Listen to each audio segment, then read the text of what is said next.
Welcome to Disney Travel for All. I am Amanda Bauner, and I want to help you have the best time, whether you're planning a trip to Walt Disney World, maybe you're going to Disneyland, California, or maybe you're getting ready for a Disney cruise wherever you are going. I want to help you take the stress out of traveling so that you can focus on the fun wherever your final destination is. And today is a very special topic for me. This is accessibility tips about Walt Disney World. I have gone with a few friends and family members who have rented the ECVs or the scooters. And I have two people on today who are experts at this from all their various travels to different Disney parks. And I'm so excited for you to meet them. And I also really hope that this helps to encourage other people who maybe are feeling some trepidation if they have different accessibility or mobility issues to come to the Disney parks so you also can experience the magic. If you haven't already, I would so appreciate it if you could share the podcast out, and also if you could rate and review it so more people are able to find it. And now let's get on with the show.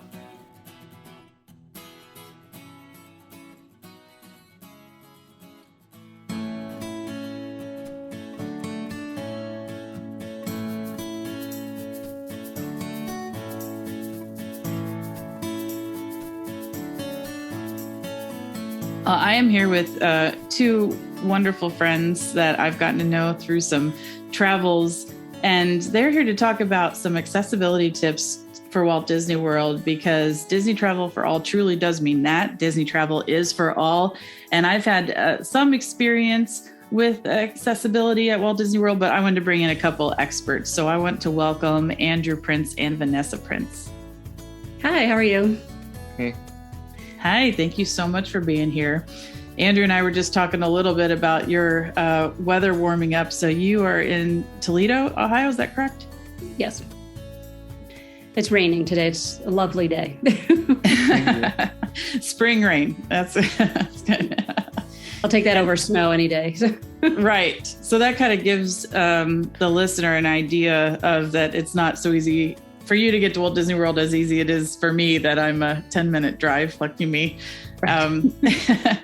So how long have you all been going to Walt Disney World? Since 2003. Yeah.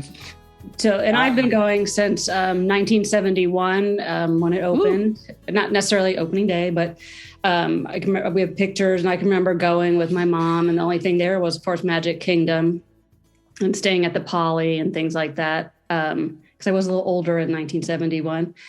But I kind of went back and forth when I was growing up, but not until, like Andrew said, till 2003, when we started taking our children there, did we really get back into going to Disney. We used to drive down just to make it a little easier, but then that wasn't really any easier than flying when it takes 2.5 days to get there and then back.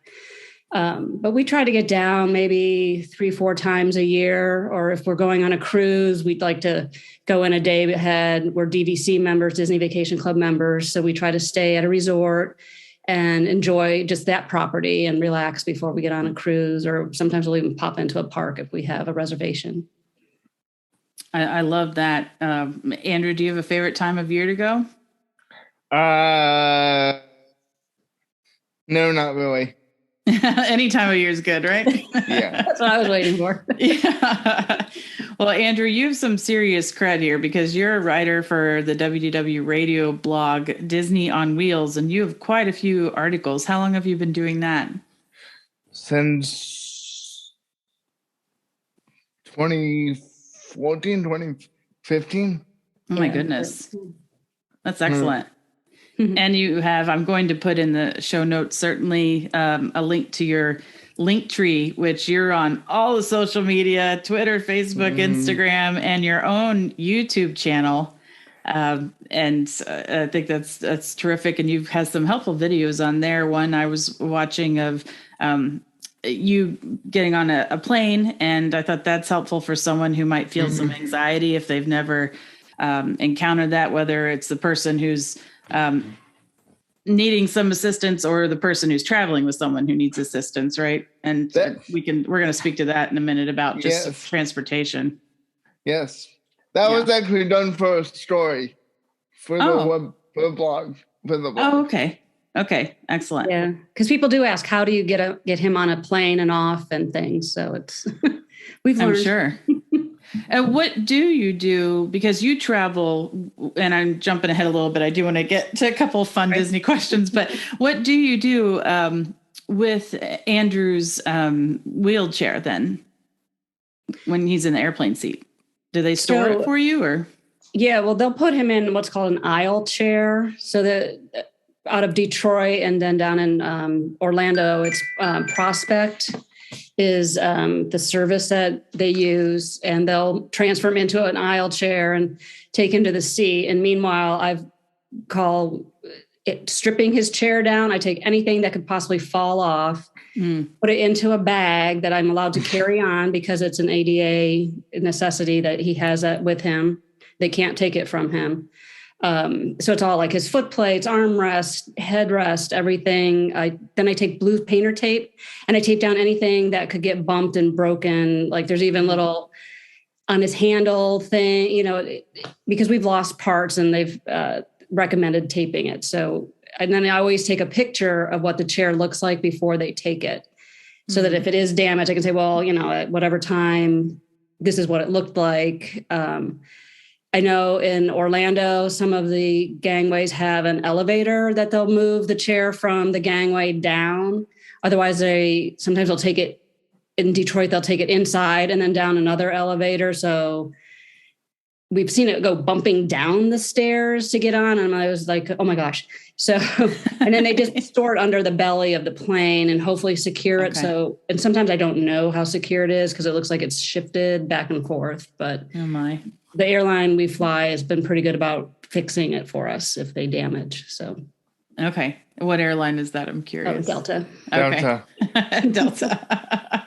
Yeah. And they're good about even moving us. So if I book a seat way in the back, they tend to move us up forward. So he doesn't have to go through it with the aisle chair so far to the back and things. So it just depends.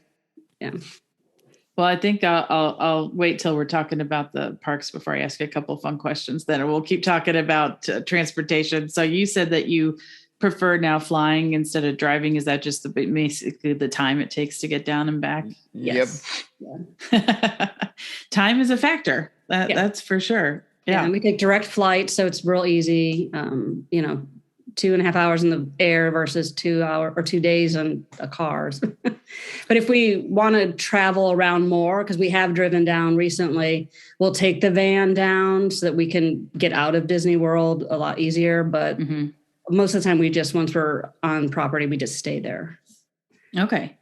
And so when you do, what are, I guess, any other tips you have for flying, such as going through security? Well, we both have TSA pre-check. Okay. So that's very easy for us. Andrew might be able to speak to this, but they do he can't get out of his chair. So they have what they call male assist. They'll take him around and it's out in the open. But they just kind of pat him down. I kind of help lean him forward. And then they wipe the chair with some little thing and stick it in a little machine.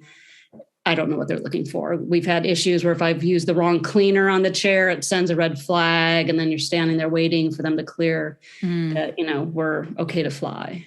Yeah. But again, we do allow probably an extra 20 minutes for that when we figure out what time we want to get there. Because it can take a while. Sure. Anything, Andrew, on that? That's always the nerve-wracking part. Well, I get flagged for something, but mostly it's painless. Yeah, that's good. I'm sure it is a relief when you get past that part. Yeah. So then once you land, then are you the first or the last off the plane? Or last off. First on, last off. Okay. I guess that's good and bad, maybe. Well, sometimes you wonder, where are these people coming from? Is it a clown car? And they just keep coming. Yeah. And then do you do the same type of thinner chair that fits in the aisles until you go down to baggage claim? Or at what point do you get your regular chair back? The gangway. Oh, okay. Going out of the airport. Okay. Yes, it's gate claimed. So good. I'll usually go out and reassemble the chair, make sure it's okay, and while they're getting him into the aisle chair, and then they'll again transfer him into it, and then we're off to find our baggage now and transportation. Good. And then what do you usually arrange for transportation getting to Walt Disney World from the airport? Well, usually we use Muse Connect, but for this last trip, but we're trying we're planning on trying the other option, the one that looks like a train. Like a trolley, right? Yeah. I can't think of the name of it. I can't either, but I know what you mean. Yeah. So you use the Mears Connect shuttle, which essentially was the Magical Express, but now it's just Mears Connect and you have to pay for it. And really, it's not that bad a price when I've looked at other options, and for us with a wheelchair, there aren't a lot of options. Mears obviously used to run the Magical Express, so they have the vehicles, they know how to do it. We've never had an issue where there wasn't a bus with a lift for us going or coming from the airport. The only thing is now you have to do the reservations a little different, and they do text you and email you your confirmation, and it's in the exact same place that Magical Express was, so we all know how to get there. Right. We went when they first started doing it, so I haven't been back lately to see have they smoothed it out a little bit. But again, we waited maybe 15 minutes to get our bus. And they usually will load Andrew in first through the back, and then load everybody's luggage in the bottom, and then let everybody on. But it's pretty seamless. It takes maybe 45 minutes, depending on what resort you're at. So they have a ramp, Andrew, and they'll load you on your chair? Yes. Well, it's actually a lift. Oh, okay. Sorry. Yeah. That's what I meant. I was thinking in my head, but I didn't use the wrong word. Yeah. A hydraulic lift or mechanical lift. Yeah. Which can be scary sometimes. Is it going to make it? Is it going to get stuck? So, yeah. But they can take, power chairs, regular wheelchairs. I've seen ECVs get on there. It's not super huge, but it can take quite a range of wheelchair scooters, things like that. So, okay. And whether it's going from the airport or getting around Walt Disney World property, which I guess we'll get to next, is a car service an option if it were like a van that was equipped with a lift? Or I know you'd be probably very limited in what you could take. Yeah, if we could get one, we would use it. Yeah. Because Mears does even have a smaller vehicle that you can ask for to even, we've used it going from our resort to like ESPN for a Run Disney event. They'll send a smaller vehicle for us. And I know you can request it almost like it's a taxi type thing that you need that vehicle. Okay. We haven't done it for quite a few years, but it is an option. Okay. And then also we used to use the minivan a lot because they had two of them. They're coming back. We know they're still there. So we saw them in January. So yeah, I see them too sometimes, just parked in the cast member parking, as I'm driving around. So fingers crossed those come back, because those were really easy to use, especially in early mornings. If you had an early morning reservation or something, instead of waiting for transportation, to hop on one of those. Those were great too. And I traveled with my goddaughters who were still in car seats, and there were 5 of us, it worked out perfectly. So yeah, hopefully. Well, we'll talk about resorts themselves in a minute, but just as far as in general, getting around property, you have a few options depending on where you are. There are buses, the monorail, boats, and the Skyliner. Why don't we start with buses? Any tips for using buses? Andrew, any? No. I think the ones from the resort going to the parks, the big key thing is when you get there, they have a painted rectangle, I suppose it is, on the floor. Make sure you go to that area, because that lets the bus driver know that you need to get on a bus. Otherwise, if you're kind of off to the wings, they don't know if you're waiting for this next bus, which one, and they usually will wave at you or something, and you go yes, no, if that's where you're headed and wherever their bus is going to. And sometimes there will be a line behind that. Again, not everybody might be going to, like, say, Magic Kingdom. The next person might be waiting, to go to Epcot or something. But the key is letting that bus driver know that you need the ramp open to get into the bus. And then they can take at least 2 wheelchairs, scooter type things. Some people can get out of their scooters and stuff, but I know they can flip up the chairs to hold 2. Yeah, that was an experience. I've gone on 2 trips, one with 2 relatives who were on the ECVs, or scooters, the electric conveyance vehicles, ECV.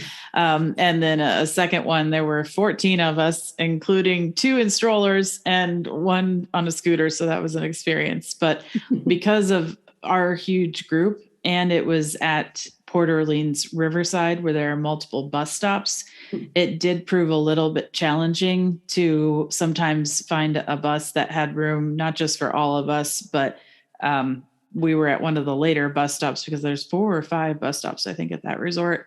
Yeah. So by the time that it would get to our bus stop, sometimes they would not have room for more ECVs. So that was an issue. Whereas my aunt and uncle stayed at Port Orleans French Quarter with just 1 bus stop, and they never had an issue. So it might be something to consider when choosing a resort. Yeah, it's true. Because even Old Key West, the rooms for handicap are way out. So you are almost the last stop. So same issue. You might have to wait a couple times. Yeah. Which is frustrating when you're like, well, I really want to get there. Yeah, exactly. So. But the bus drivers all seem very good. And Andrew, obviously you're driving yourself, right, on your chair. No, this is a push chair. So. Oh, it is a push chair. Mm-hmm. Okay. Oh, that's right. Yeah, we don't travel with a power chair. Okay. They're too expensive and too many things can break. So. Well, that's understandable. Okay. Mm-hmm. So then, all right. So then you're pushed up. Whereas if someone is on an ECV and they're able to get off, they do have the option of getting off, and the bus driver will drive it up for them usually. But also I just encourage people to just practice a little bit and then try to do it on their own. I was so amazed with my 70-something-year-old aunt just zipping right in there and no problem. She made it look so easy. So it was great. And it was her first time ever at Walt Disney World. She did that. Yeah. Pro now. Yeah. How about the monorail? Any tips there? Is there a different area that you go to when you're going up to where you board? There's a gate, but it's the normal doors. They have a ramp. So each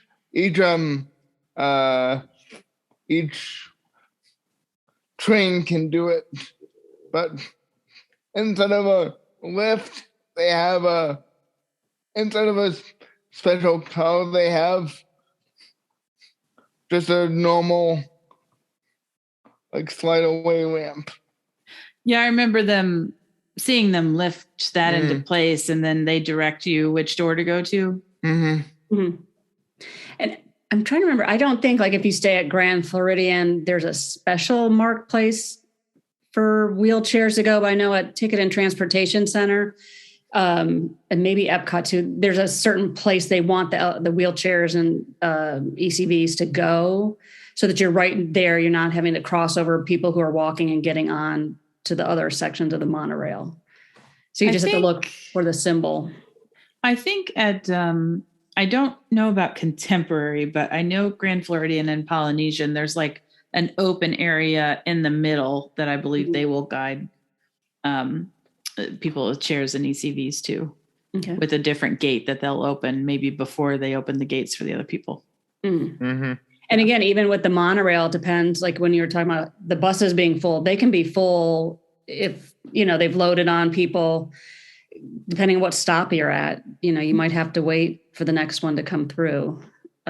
It's very rare because they will kind of move some people around. If that's where they want to put the wheelchair, they're like, can you just move over? Or, you need to, either sit down or do something so we can get in. But most people are very congenial about, switching their train or something. You're not really waiting for another monorail. You're just moving to another section. Sure. Yeah.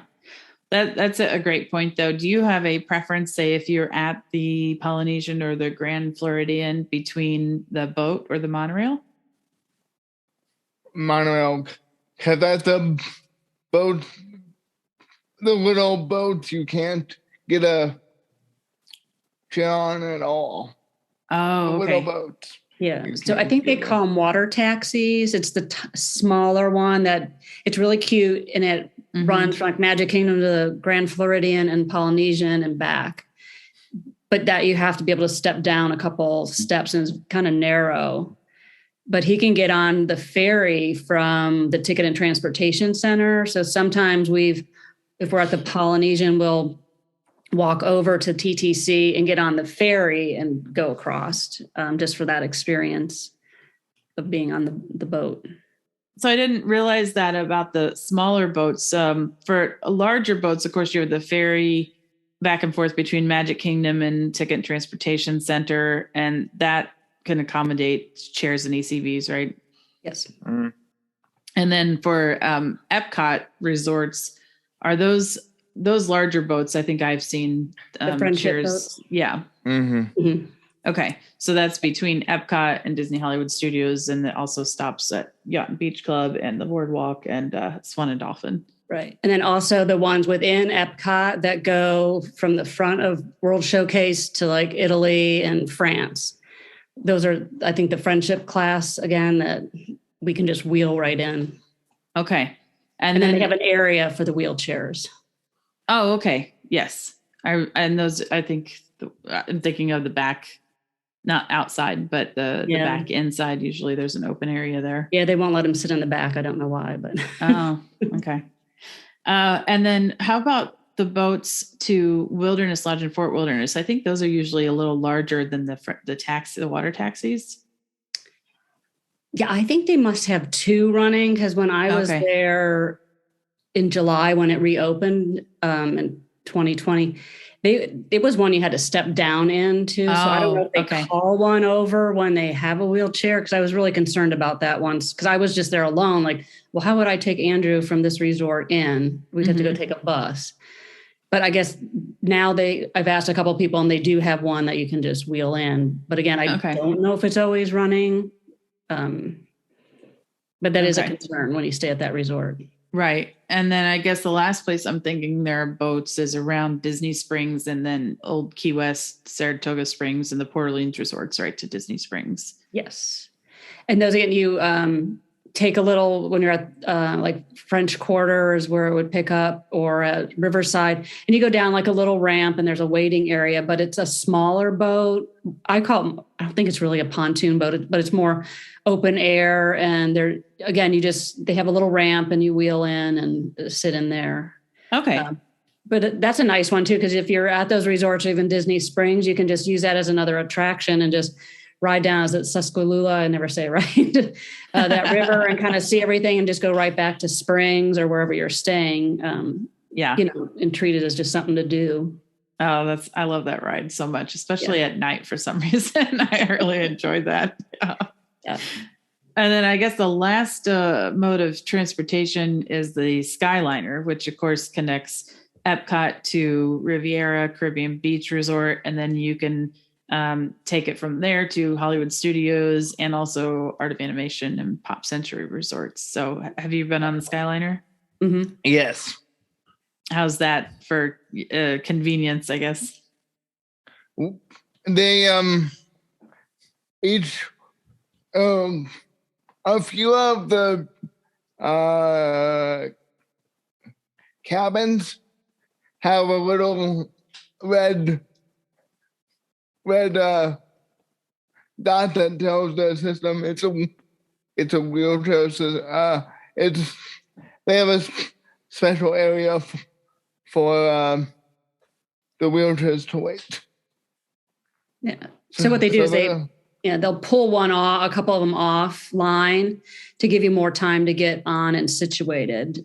And I think what he's talking about, they have a light so they know there's a wheelchair or a scooter in there. No, on the top of the system, they have a little button that tells the system to pull it.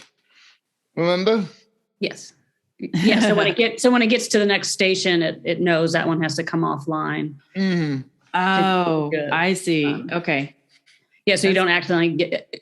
Although we've done it before where I have backed them out while it's just really slowed way down. But I think they prefer that with wheelchairs and scooters, you go over to this one area, which is labeled for wheelchair accessible. Because they also, the ones they pull have, I call them chalk blocks. So it would go, I'd put his brake on, but then they put the little triangular things behind the wheel so that it can't move within the vehicle. Okay. Yeah. Okay.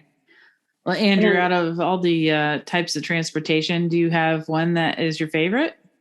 The monorail. Oh, really? Mm-hmm. Why the monorail? I'm curious. Because it's one of the originals. Oh, I see. Yeah, you're a purist. Traditionalist. He also likes trains, so yeah. Mm-hmm. And just like Walt. Unfortunately, when he was younger, I guess I was younger too. He was able to ride in the front of the monorail when they used to do those rides. So that was really a cool treat for him to sit up there and be able to talk to the driver and everything. So. Yeah, definitely. Yeah. And one thing, going back to the Skyliner, we have a friend in security because I was a little concerned because they had issues when it first started running that people were trapped up there. And I'm like, okay, what do we do with Andrew if we're trapped up there? And they do have a special type of vehicle that can lift up there to get a wheelchair off. So it's not like he'd have to climb down steps. They have something supposedly, not if you're stuck over water, but I don't know what they do in that case. But he said, don't worry about it. We would get you off. So okay. Well, hopefully you never have to find that out. Right. Or we'll just write about that experience too. So.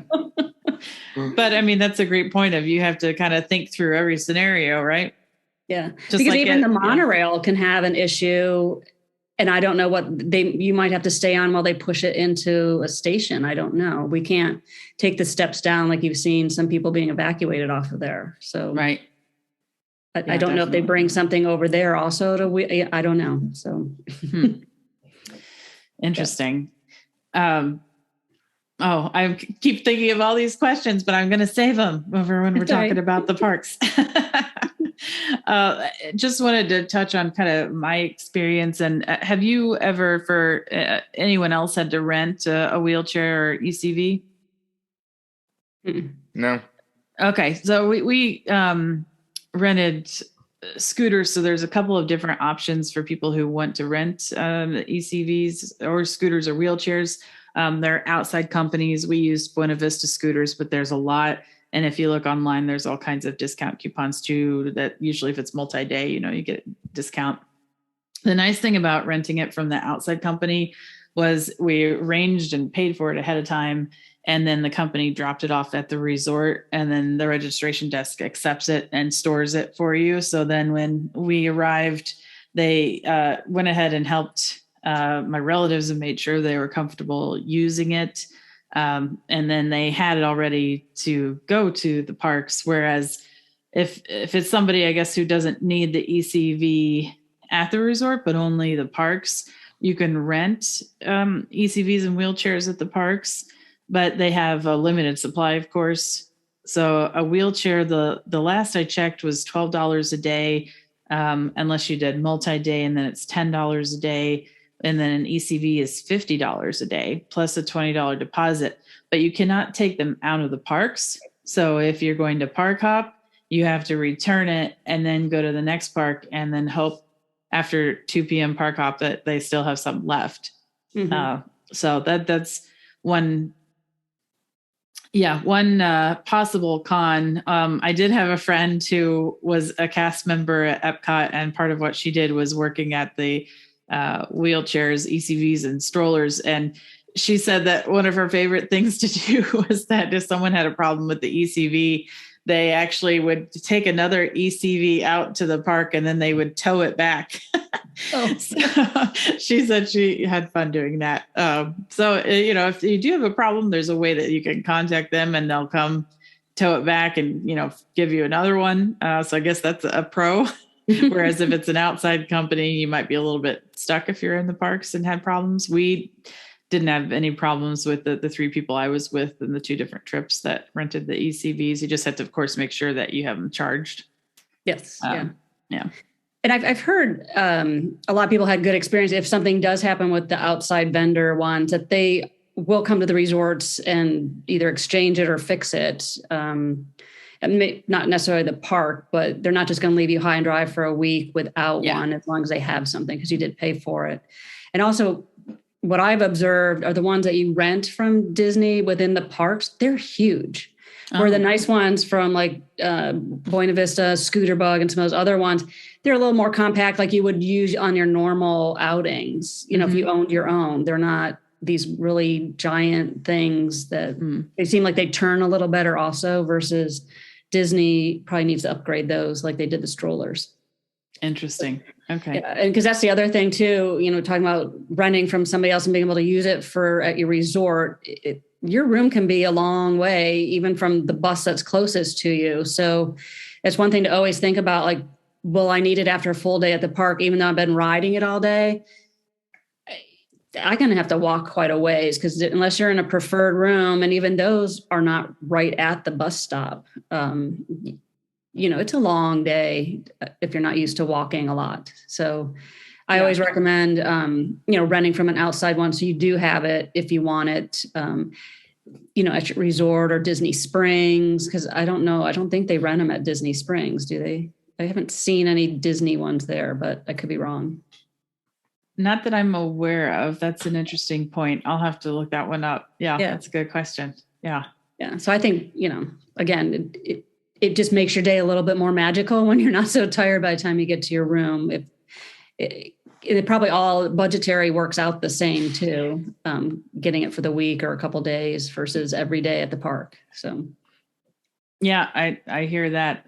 We were celebrating a big birthday for my mom, and she had been having some pain, so she had an ECV. And first, we were at Grand Floridian in an outside building, so not a huge long walk from the main building, but she was glad to have it, But then we spent the last night at Animal Kingdom Lodge, and they saw that it was a big birthday celebration. So they surprised us with an upgrade to a 2-bedroom suite, which was awesome. But it also was at the very, very end. And Animal Kingdom Lodge, this was Jumbo House, is quite long. So she was very happy to have it to get to that room. Yep. Speaking of resorts, do you have any favorite resorts? Let's start with you, Andrew. No. Oh, no? No. I'm shocked. How about you, Vanessa? Oh, I have a couple that I really like. It's funny, when we were getting ready for this, I listed out all the resorts that we've stayed at, and I've stayed at like 20 of them just here. And I really have not stayed at the, like the All-Star or the Pop and Caribbean Beach are probably the only ones we haven't stayed at. Okay. And again, we have not been vacation members for that long. So we had stayed at other resorts along the way before becoming members. But right now, my favorite one is the Riviera. First of all, it's beautiful. But the other thing I like about that is you have one bus. You can also take the Skyliner, and it's all in one building. So some people don't like it because it is a high rise. But to me, it's nice if it's raining, which it does in Florida. Yes, it does. You can get all the way to the transportation underneath a sheltered area. It's not fully enclosed, but you have a little roof over you. You can get down to the quick service area all inside. You can even get over to the Skyliner and be undercover. So you're not always having to go outside in the rain, or, it gets cold down there too, or in the sun for that matter. So to me, it's like it's a big resort, but it's up and down. It's not so spread out. We stayed at like Saratoga Springs or Old Key West, and those are really far. I don't tend to cook when I go because I'm on vacation. So if you want to go to quick service or grab something, it's a hike to go to where that food is. Yes. Unless you brought your own. And I think the other one I like is probably the Grand Floridian. I don't know, just it's very pretty. I know they're upgrading and adding some more rooms for Vacation Club. But it's also on the monorail. It's so easy. Magic Kingdom's my favorite park, and I think Andrews as well, that it's just easy to get there. When we went for the October 1st for the big celebration, we walked over because I didn't want to have to deal with people not being able to get on the monorail, because I'm like, we could have to wait for a couple of trains to go by. So we just ended up walking the mile over to Magic Kingdom that morning. So it's convenient. And that's a great point, because that path hasn't been open that long. So it's about a mile long, you said? Yeah. Okay. Right around there. Maybe depending on what room you're at too, because you could be right near it, but Vacation Club is way at the other end of the resort. So it's it could be a hike. But that's true. And I guess if you wanted to also, you could walk, it'd be a little bit of a walk, but you could walk to the TTC from Grand Floridian. Right. Since it's right next to the Polynesian. So yeah. The same with the Poly, you can walk over to there too if you want. And I think for the moderates, my favorite is Port Orleans Riverside. The handicap rooms, they tend to be in the Bayou area. Are they bungalows? Oh, Alligator Bayou. Yeah. Yeah. It had a funny little name. And then there's also the Magnolia Mansion, Magnolia Bend Mansions. I like that area, but they don't necessarily have handicap rooms always available over there.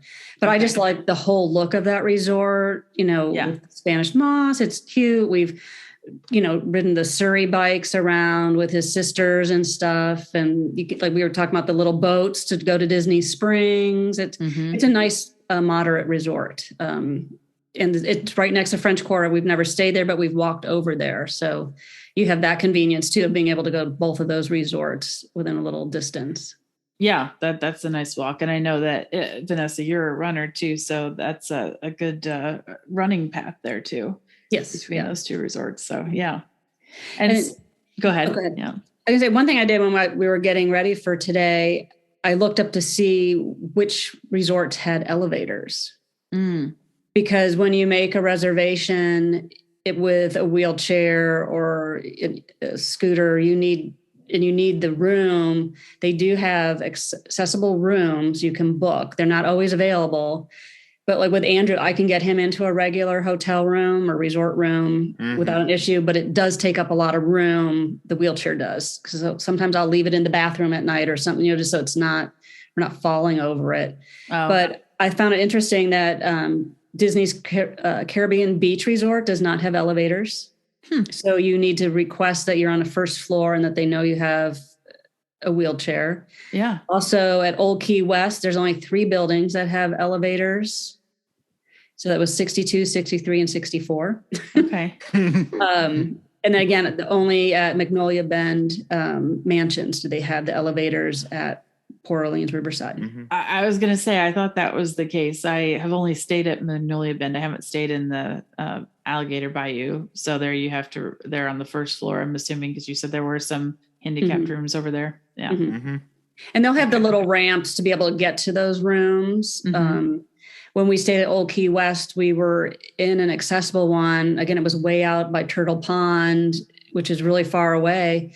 And we were on the first floor. So I think they tend to put them on the first floor and not have to deal with what buildings have elevators and stuff. And I guess that would apply to the Saratoga Springs Treehouse Villas. There is an accessible one, I've been told. Oh, okay, good. I don't know if it's a ramp or an elevator, but there is one that's accessible. Okay. I have not stayed in those. And sometimes it's tricky requesting the rooms. You got to get to the right person. I mean, I know I used to do all my own bookings and stuff. I do use a travel agent for regular rooms now. And then with even Vacation Club, you can request accessible, but like I said, we don't always need the accessible. I'd rather leave it for somebody who really needs it versus us. And I also find in the accessible rooms that the beds are not convenient for us because I physically transfer Andrew from his wheelchair to the bed. And sometimes the beds are too low for me, even though I'm short. Picking him up off of a bed, it's too much of a lift for me, where the higher beds are easy. And some people in a wheelchair, they don't like the higher beds because it's not a smooth transfer. It gets tricky.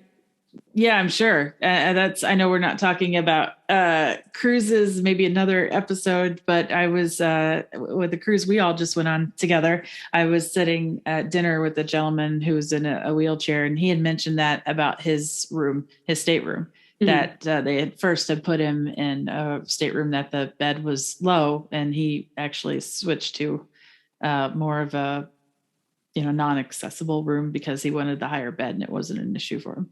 Mm-hmm. Yeah. And I've never asked at the resorts if they can raise the bed up, where I know the person we're talking about, he had a bed raised on one of his cruises or lowered or something. They have different legs they can put on. So I'm going to ask next time we're there, like if it's too low, can it be raised? I know it's a job for them to do, but like I said, I don't use a Hoyer lift or anything to transfer Andrew. Not yet. Yeah. Not yet, anyway. We're getting there. But I think... Okay. No, go ahead. Sorry, Vanessa. I was just going to say, like, looking at all the resorts, I mean, they're all accessible for everybody. There's ramps. I mean, it might not be the most convenient place the ramps in. You might have to go a little further. But they do have the automatic door buttons. So you don't necessarily need somebody to be with you to be able to get in through the doors and everything. And also the cast members are just fabulous at helping. They're not going to leave you outside going, how do I get into this building? If they don't open automatically, there's a button and they will help you find it. So how does that work? So if I were traveling by myself and I was in a wheelchair, and usually you scan the Magic Band, although now I guess you can also use the My Disney Experience app to open the door. But what is the button? Can you explain that a little more? Well, this is more just the buttons in the main areas. Sometimes there'll be, okay. You see the little button, a blue button or something. Yes. To open a door. Right. Okay. I'm trying to think if we haven't stayed in Cruise line has ones, but I don't think the regular one. I don't think the resorts open automatically like the cruise lines. They do not. Yeah. Okay. Unfortunately. So you'd probably have to tap in and still push the door open. Yeah. Maybe we better we'll look into that. Okay. I guess if someone were by themselves too, I would think a cast member would be happy to accompany that person and help them out however needed. What's been your experience if you have arrived and there was an issue with the room as far as cast members helping you out? Oh, fabulous. It happened to us in January. We were at Saratoga Springs. I walked into the room. It was supposed to sleep 5 and it only slept 4. And with 5 adults, that wasn't going to work. Right. So they did come up and verified that, yes, it only sleeps 4. I'm like, well, yeah. So then they moved us to another room. They came and took our luggage, went into the second room, same thing. It kept putting us in an accessible room. Like, well, I didn't book an accessible room. I wanted just a regular one where I knew it had a fold down twin bed. And then finally the third room was perfect and it worked out fine. But they were really nice. I mean, talking on the phone, moving our luggage for us and just making sure that everything was set. We've never had an issue, staying regular resort or DVC. Okay. I just find, people, they're there for you too. And as long as I always feel like you got to be nice to people, so they're nice back to you. So yes, I guess that's just how I've always been. So absolutely. And have you stayed at any of the hotels or resorts that are not Disney owned that might be near Disney Springs or elsewhere around Walt Disney World? No. At Disneyland, we have stayed at Good Neighbors, but not Disney World. No. Okay. Again, it's the transportation piece that we like when we stay on property that just makes it so much easier for us. Well, that's a great point. Yeah. A very, very good point. And so getting to the parks, and you both already answered this question. Actually, Vanessa answered it for you, Andrew, but is she right? Is Magic Kingdom your favorite park? It depends on what I'm doing for that trip. That's fair. What's another park you enjoyed during a certain event? Maybe Epcot because of Ratatouille. Ah, okay. Yeah. Yep. Did you get an opportunity to ride it? Yes. What'd you think? I loved it, but I wrote a whole story on that. It's my most recent article for Lose. I'm excited to review on that. So have your listeners definitely check that one out. Okay, I'll link to that in the show notes. And I do recall now that you mentioned it, seeing that on WDW radio. So I'll link to that one for sure. Now, if I remember correctly, for Ratatouille, and spoiler alert for those who haven't written it, you're writing a rat and a rat. They had some rats that did not have two rows that could fit a wheelchair. Am I right about that? Mm-hmm. Okay. So that I guess if I were going for the first time, and I wasn't sure how each attraction worked, what's the best way to find out? Is it just asking the cast members if you're not sure about each attraction as far as how to board it? If you go in the entrance, or don't some you have to go in the exit? Yeah, ask the cast members because the website sometimes is wrong. Sometimes the Disney World website is totally not up to date. Yeah. Not up to date. But I will say that going to their website before you even get to the resort or the parks is key, because if you go to like the Epcot resort and you click on, let's go back to, Ratatouille's adventure, it'll say that you must transfer. You can stay in your wheelchair or ECV, or you have to transfer from your ECV to a wheelchair to board, because some of them, they won't let you just drive right on, but a wheelchair you can. I think that's key in knowing, so you don't get there going, well, I thought I could get on this one. Well, it does say, and even the map that you get when you go into the parks, they have an accessibility one, and there's a little key at the bottom that'll say the same thing, the little man on the wheelchair with an arrow, or, something telling you you can stay in, you have to get out, you can't get on at all. So you're not disappointed, or people with you too, that how do I work this? And like you said, there are some that have different boarding areas. So like with Ratatouille, we went through the regular queue, but then they direct you to another area where Andrew was loaded into the special rat. They only have one special rat. Oh. Yeah. So he kind of loaded up through the back. They secure them all in. And then there was just a little tiny seat for me to sit next to him. Or he could have gone by himself. But I know, like, it's a small world. You go into a different entrance. You actually go in the exit because you go down a ramp, where the regular queue involves stairs. So you can't go in that way at all. Again, because it was built in 1971, before the Americans with Disability Act was in place, and they just didn't change it. So they have you go in down a ramp. Some things we transfer him on. So we do go in, like Big Thunder Mountain Railway. We go in through the exit. But again, that's a manual lift and moving him in. It's not an accessible ride. It's one that'll say you have to transfer out. But I did, again, a little more research on it about within the parks. There are a lot of attractions that if you're in a wheelchair and can't get out of it at all. There's probably within each one, almost 50% of them are they're roll-on attractions, which means you don't have to get out. I know that was one of the questions within the group. Somebody asked, well, what am I going to be able to do or not do?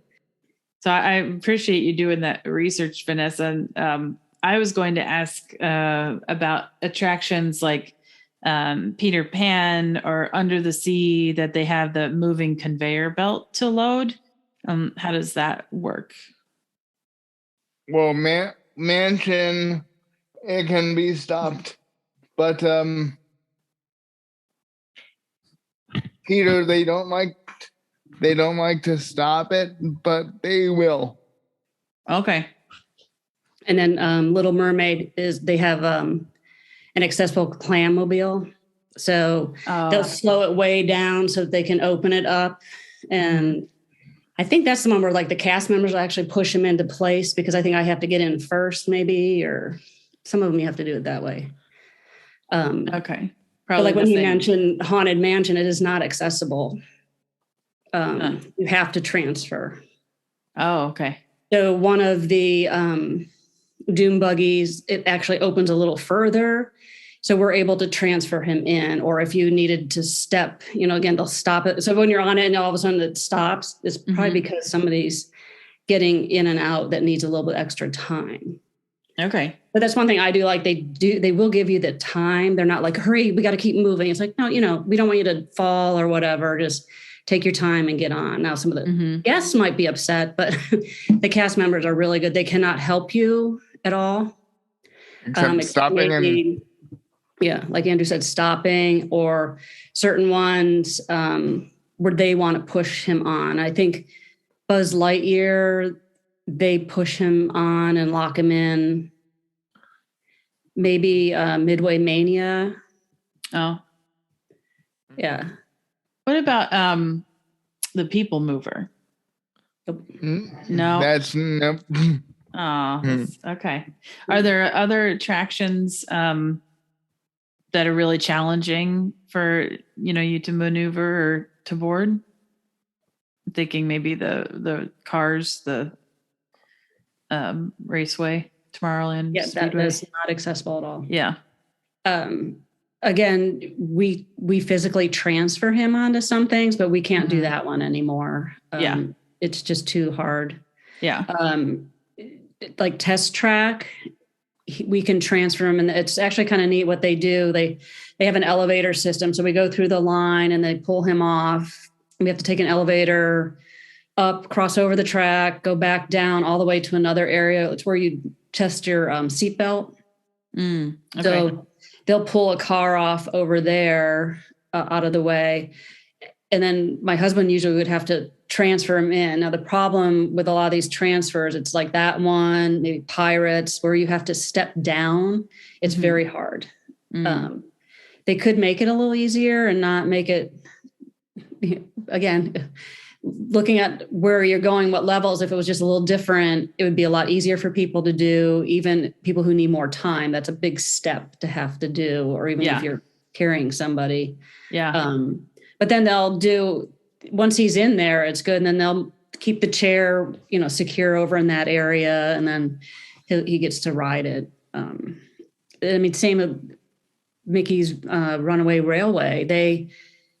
Brand new ride did not make it accessible very much. They have a pull-off area where you can take all the time you want to get in, but it just has a little swinging door to make I think that one has a swinging door. So sometimes on the side, there'll be a door that opens a little bit so that you don't have to go up and over. You just can slide in, but it's not, you still have to step down in to get him on, push him in a little bit more. So it's not, that one could have been accessible. Yeah. Had a car that you could put a wheelchair in, because there's nothing that is too rambunctious that you couldn't have a wheelchair in. Sure. How about a more recent boat ride like Navi River Journey? Is that accessible? No. All the boat rides are not. No, because you can get on. It's a small world. That's an exception. It's a small it is, but Three Cab, the Grand Fiesta tour, you can get on. yeah. What Frozen And After? Living with the Land is a different type of boat, but they have a vehicle or, a ramp area. Frozen Ever After? Nope. No, because they use the same ones that Maelstrom. Yeah. And that one I could see where because he's been on it, but it's hard to, again, because you have to step down into it. Same with Pirates. Okay. But looking at almost half of them, there's something to do. So it's not like you get to one of these parks and if you're in a wheelchair and can't transfer, that there's nothing to do. Mm-hmm. I mean, I consider the shows to be an attraction. So you have like Tiki Room, the Country Bears, Carousel Progress. Those are like show attractions, but they're all accessible. Right. And I like doing those. Same at Epcot, there's the, I can't think of the one in Canada. They just redid that one, but there's things to go in and see that, you can get on, but there's a lot of these, I've even marked them as roll on things. So it meant you can just stay in your wheelchair or ECV and just go on it. It takes a little bit to get on, but they do have them. It's not totally not accessible. And I think the point you made in asking the cast member is spot on, whether you need help transferring or if you are able to park an ECV, right, and step out and get onto the attraction yourself, because I know that varies too. Sometimes you have to park the ECV outside of the attraction, or some like Spaceship Earth, you drive through the exit ramp up and park it near the exit area there, and then step onto the moving platform, and they might slow that down or stop that for you depending. So then when you exit, it's right there. So you don't have to walk all the way down that ramp again. No, they won't let us take his wheelchair up the ramp. Oh, interesting. Because I'm pretty sure that they let my aunt take her ECV up. Yeah, it seems to vary. And of course it could change too, I guess. So it's always good to maybe depends on check in with the cast member, right? We'll try it next time and see what they say. Yeah. Yeah. Andrew, do you have some favorite attractions?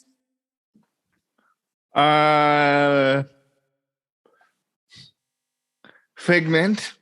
And that's a roll on. They have but there's a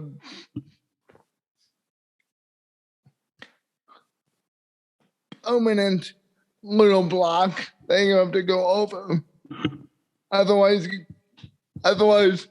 you can sneeze when they go down to Figment's little area, Figment open house area. It's we learned that the hard way. Sounds like there's a story there. Kind of tipped a little bit forward. No.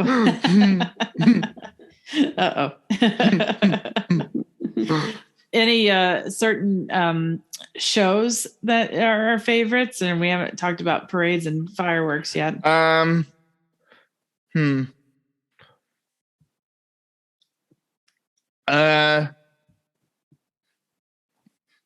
Film Magic for the show. Yeah. I like the redone version better than the one that it replaced. I haven't seen it yet. The one where they added Coco. Yeah. Yeah. They brightened everything up a little too. Oh, really? Oh, I need to go. And what's for that attraction, like they have once you've gone through the regular queue, they have a separate door that's actually the back of the theater.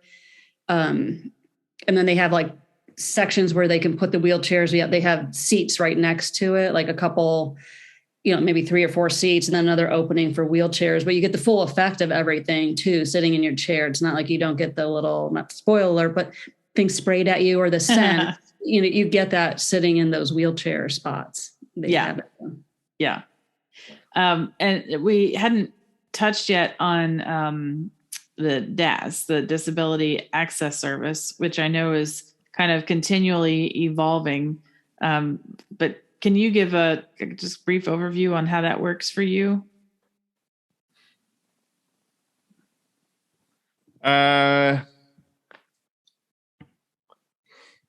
It just works. So you have to qualify either in person, or now you can actually pre-register in advance. But before we started recording, Vanessa, you were saying that it looks like they're still ironing out the kinks. Yeah, you get in a virtual queue online that could take sometimes a couple hours at least. Yep. Yeah. So you're on hold waiting to do your online interview. We have not tried it just because I don't know what I would do for a couple hours while you're just waiting for them to pick up. We've heard horror stories. Uh-oh. Yeah, it just takes, and the only benefit to doing that is once you walk into the park, you're ready to go. And then they also give you 2 attractions ahead of time, which I guess now would be like a lightning lane where you don't have to stay in the regular queue. We use the Disability Access Service, or DAS, not all the time, but we usually will register for the trip just in case, because he does qualify, but not because they technically are not allowed to ask you what your disability is. Yeah.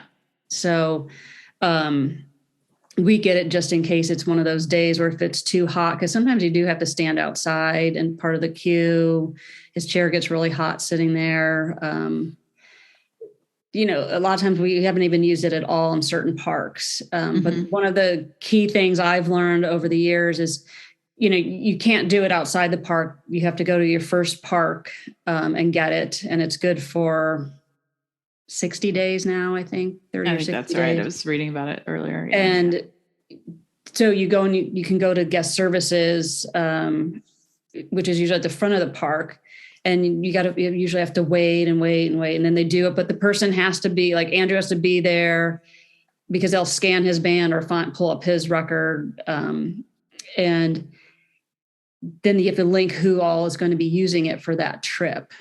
Okay. So like if it's just Andrew and I, it's real easy. But if the rest of the family's there, we got to make sure everybody's clicked on. So when you make your reservations, it's on there. And the other option to signing up, which is a little known secret, I guess. I don't share it too much, but around the parks, you'll see these blue umbrellas. I think they say guest relations or guest something experience, maybe. Experience, yeah. I can even put a photo when we link this up.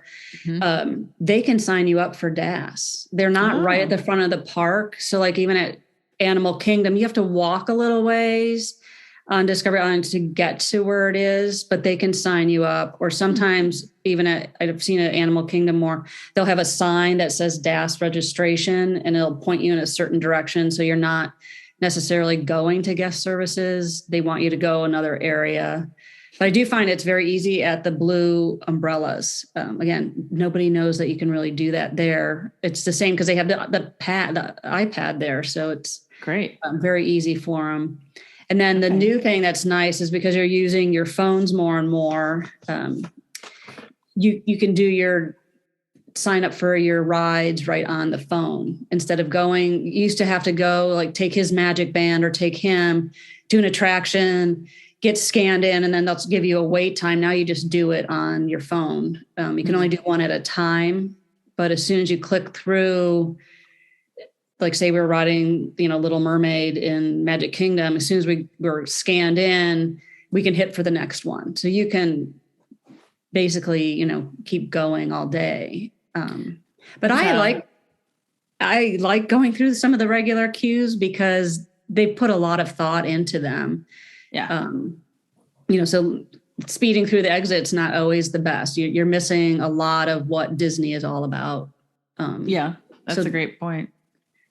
Do you have a strategy then when you are selecting which attractions to use DAS for? Or you just go with whatever, the wait line is longest or. Yeah. And sometimes I found like with Jungle Cruise, you can go down there first and see how long a line, because sometimes they'll let you get right in the line without using it. It depends on how many people are there. And you might have to still wait a half an hour or something, because they have 2 boats, but I think they only run one that has the lift on it. Okay. Which is it's kind of, I've never done the part Andrew does, but it looks kind of fun because he goes on and it spins and it drops him down into the boat. And he's like in the center of the boat. I don't know what his view's really like, but it's kind of a neat way that they get you onto that attraction, instead of just saying, nope, you can't get on. So. What's the verdict, Andrew? Is it fun? It depends how early in the day we do it. Oh, does it get hot? Yes. Yeah, I could see that. Yeah, I guess if you're in the middle of the boat, you might not be getting as much air circulation. Yeah. Yeah, that's a good point. Well, for entertainment, the parades and fireworks, I know that there are usually areas designated for guests with disabilities. And when I was cruising with you, I kind of observed too that there are areas designated, like on the upper deck for the shows, and they kind of had to move other people away. And they did do that for you. But how is it in the parks as far as you having good access to those areas? We don't get there too early enough to experience those areas. Okay. Yeah, they fill up very fast, and they don't tend to limit how many people are in there with you. Where sometimes it's like we've experienced where like, no, only you and one other person can be in this area. Where if you have a family of 5, or they shouldn't necessarily like let your whole family of 17 or whatever in there, because you're taking up space where it should be for wheelchairs. Yeah. Again, it's just like any of we haven't been back since the parades. We've only seen the cavalcades, but that you just kind of stand there and watch. But we have waited in the parade ones. I don't think they're always in the best location to see it, because they have you on a turn sometimes, and you don't really see the full effect of a parade. Where if you're able to get into a good spot just on the side, it might be better just on the sidewalk if you want to wait for a parade or something. I think right now, aren't they doing 2 parades? So it's not as crowded, which is kind of nice. Instead of everybody waiting for the 3:00 parade, it's broken up at 11:30 and 2:30. For the fireworks, we've never been able to get into one of the sections, and they'll tell you, well, every spot's a good spot. I'm like, well, no, it's not, because there's trees, there's people standing in front of you, and you figure he's only 3-4 feet off the ground. It's just like a kid, but he can't move to see around people, and I can't lift him obviously on my shoulders like people do with little kids. And you're like, well, okay. So we found just even finding a spot. And some people are good about even maintaining so he can see. And other times people just stand right in front of you. So again, if you have the time and you want to find that spot where nobody's really going to be in front of you, you just have to wait for it. Now I have done the dessert things where we're in a special section, and that's really nice because they have the wheelchairs kind of go up front, and there's nobody directly in front of you for quite a way. So you have the distance of seeing the castle and everything. Yeah, sure. Are there any favorite spots that you would recommend that aren't related to any of the dessert parties for the fireworks at Magic Kingdom or Epcot? I think the last 2 times we just came right out of Frontierland or Liberty Square area and just walked and just stood right there, and we were fine. I don't know how well he could see. I mean, I always try to hunch down to see what he can see from his location. But again, it's hard just because there's so many people. Yeah, absolutely. Yeah. And even at Epcot, we found a place at the top of World Showcase. So you could look into I don't know what the circle thing is called. But again, people started blocking him, but we got right up into the front where there was a walkway, and then they never let that walkway fill in. So he had the convenience of people not being right in front of him, and it was on a little bit of a slant. Okay. At studios, we went and watched the animation show. And we just went again where there was the tape on the ground, and we're right up at the front of the tape. And we weren't in the front section. There was the second section by the two big speaker columns. And it was great. I mean, we could see everybody stayed seated. I don't know if they always do that, but when we went, I don't know if it's because it was hot, but nobody stood up. But it was nice. Tired. Yeah. You know, again, you had that buffer of the walkway, but I know at Magic Kingdom, they let that walkway fill in at a certain point. They're just like, nope, we're done. You know, everybody can just go in. So, but again, all the spots are located on the maps that you pick up when you go into the park, or on the app. You can even find it. So that's a great tip. I didn't realize that there were accessibility maps. So yeah, that's excellent. Are they also on the website, or only when you're going into the parks? I think you can find it. I haven't done it. I'll have to look at that. Probably somebody scanned it in. Yeah. Yeah. I wonder if on the app, if it even does that. Maybe. Yeah. I've been exploring because I didn't know that, certain things. I didn't even know you could find out where the photo passes were until the other day. Like, did you know that? You can ask for within locations for different things. So I'll something to explore. Yeah, they're constantly updating this app for sure. So that's a great point. Just kind of play around with it beforehand, and yeah. Mm-hmm. And I think that if you aren't registered for the Disability Access Service, you would not see that on your app. I don't think. Oh, okay. I'm guessing because we're not registered right now, so I can't see it. So interesting. Okay. It's been more than 60 days. So any other tips that either of you can think of specific to the parks? I think one of the biggest ones is just pack your patience. Mm-hmm. I know this is a big trip for a lot of people and they want to do it all, but in real life, you can't do everything in all these parks. Even if you go twice in a week to every one, you can't do it all.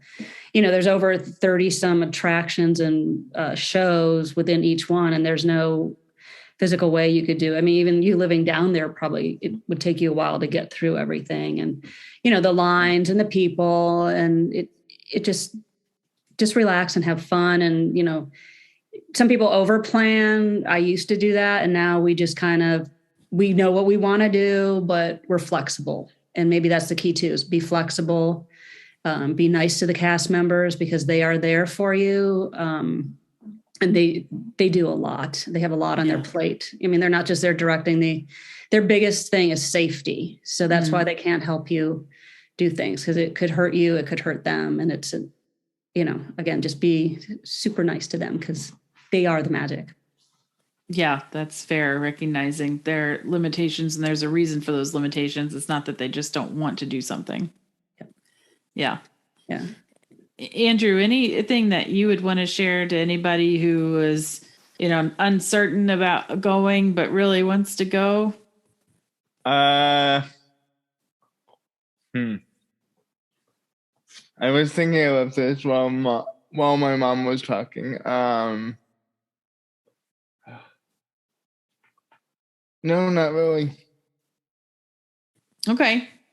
I think, Andrew, what's one of your favorite memories that you've had at Walt Disney World? Being there for the 50th craziness, probably. How early did you arrive that day? What would you say? I don't think we went in till a little before 8. Okay. We didn't do that craziness where people were there in line, because we weren't there for merchandise. We're not merchandise people. Yeah. And we chose also to ride the original attractions. That was our main thing. We wanted what was there in 1971. That's what we're doing. I love it. And then, seeing the different shows and things like that. So yeah. That was, it was crazy, but it was fun. So. Yeah. I couldn't get Magic Kingdom. I could only get Epcot. So I had to wait until I could park hop and hope I could still get into Magic Kingdom. And I was able to. So That was pretty magical. And I think one of my favorite things and memories, and I'll probably cry when I talk about, is A Kiss Goodnight. I don't know if a lot of people know about that. It happens, I think, a half an hour after the park is supposedly closed, or after the fireworks, or there's some kind of key time that it happens, but they have a little message that is broadcast, and they do a little pixie dust, and it's just a really touching thing to watch. I'm not a night owl, Vanessa, and I have tried to stay up so many times, and I've yet to see it. So are they doing it again? Do you know? Since the parks are reopened in 2020? I would hope they bring it back, though. I hope so. The little saying, maybe I'll find it and post it too, that I just remember my girls like standing there crying. I'm like, okay, it's touching, but why are they crying? They just didn't want to leave. They knew that was our last night. And when you hear this message, it's like, oh, yeah. You'll have to stay, sleep in one day and then go hang out at the park when it comes back. I know. I have no excuse. It's literally 10 minutes. So. But it's nice because there's not a lot of people there either when it happens. So that's true. Yeah, that's when I think a lot of people get those castle shots where there's no one around. Yeah. Well, I want to thank you both so very much for sharing your experiences and your expertise, and that's going to help other people to have a magical experience at Walt Disney World. And that's such a huge gift, because I can only imagine that there would be some uncertainty for people who've never done this before, and want to certainly encourage everybody to reach out with any questions. They can go to the Disney Travel for All community, or Andrew, I'm going to link where you have your link tree that you're all over on social media. Yeah. And feel free to, people can email me questions as well that I'll pass on to Andrew, Vanessa. Maybe we'll have another listener questions episode, and definitely talk about Disney Cruise Line as well. Because you certainly, how many cruises have you been on now? 20. Oh, wow. Just 20. Platinum plus. Yeah.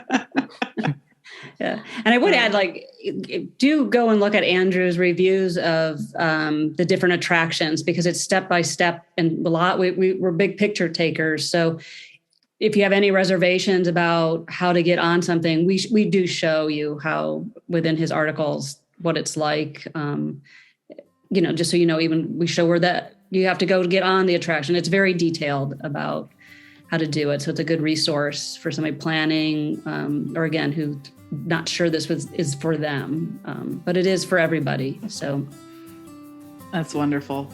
Mm-hmm. Well, I so appreciate you both. Oh, thank you. Thank you for having us. We've had fun. Awesome. Yeah. My email is public, so feel free to publish that too. I will do that. arprints@bex.net. So I'll make sure I put that. Yeah. Okay. Okay. I will include them both in the show notes so everybody can reach out with any kind of questions. So, well, thank you both again. Oh, thank you.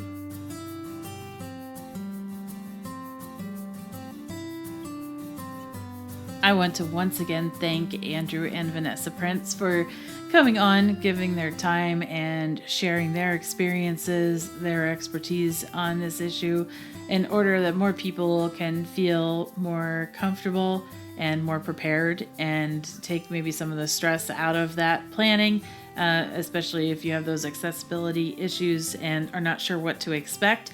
So I hope that all serves you and helps you to have a more magical vacation. On a personal note, I want to share that I would like to dedicate this episode to my Aunt Carol Broussard. My Aunt Carol and my Uncle Ray had never been to Walt Disney World, and they came in December 2018 to surprise my mom on a special birthday celebration trip, and we did succeed in surprising my mom. It was wonderful.